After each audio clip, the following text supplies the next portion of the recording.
Tim McIndoe. Thank you, Mr. Speaker. It's pretty disappointing to hear some of the extraordinary rewrites of history that are going on in one or two of the contributions, but I don't want to get too bogged down by some of the more dubious contributions of the newer members who have been speaking tonight, because in fact this debate has up until now been mostly characterised by thoughtful contributions, and it's really good to detect. But you don't make thoughtful contributions, so if you could just keep quiet for the next few minutes, that would really help. I beg your pardon, Mr. Speaker, but I want to thank my friend.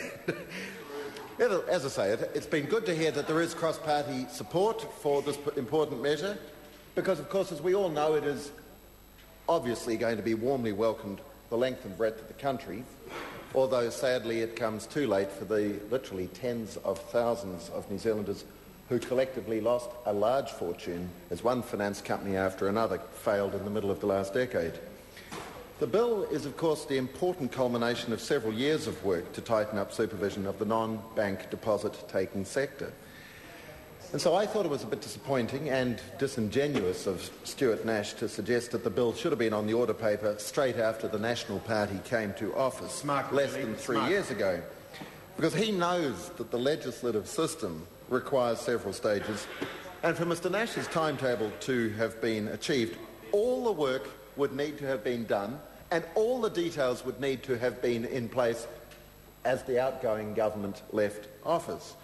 So it really is extraordinary to hear the pot calling the kettle black and suggesting that somehow National is at fault for the fact that it wasn't all ready to go at the end of 2008. As I say, those comments are just a bit disappointing. For the record, and particularly for Ms Curran, and I hope she'll take notice of this, I want to reassure her that the current government has been firmly focused on restoring investor confidence in our capital markets after the global financial crisis and the collapse of finance companies, and there is a huge amount of work that has been done and that has been achieved. There's no question that serious changes were needed to rebuild investor confidence that took such a hammering as a result of the finance company sector collapses. We have been absolutely determined to ensure that investors have the confidence to invest and that capital markets are able to broaden and deepen their base and appeal and be free to innovate where appropriate. And we continue to look for ways to do this through the policies that we are going to be campaigning on in the coming election. And people need to realise that in New Zealand we have to broaden the items, the areas of industry and so forth that New Zealanders can invest in safely, that will help our economic growth, but also keep them on a safe pattern of investment.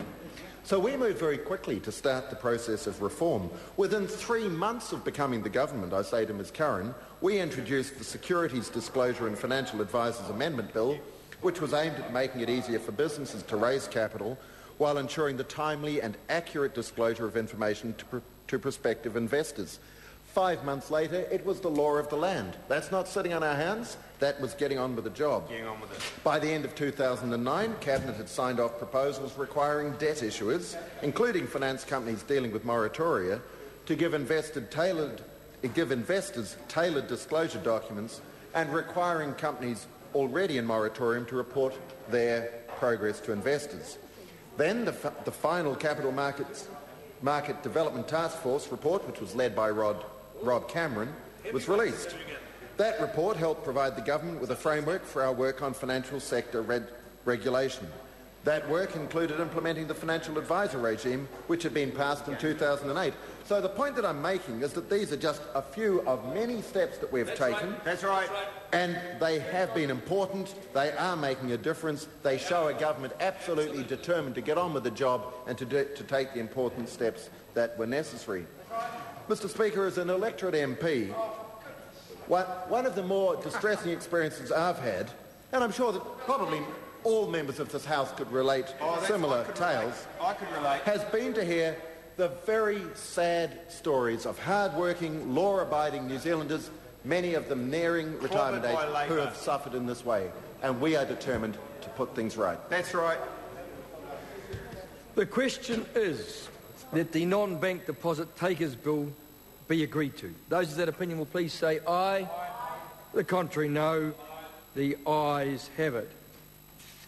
Non-bank deposit takers bill, first reading. Mr Speaker. I call the Honourable Minister David Carter.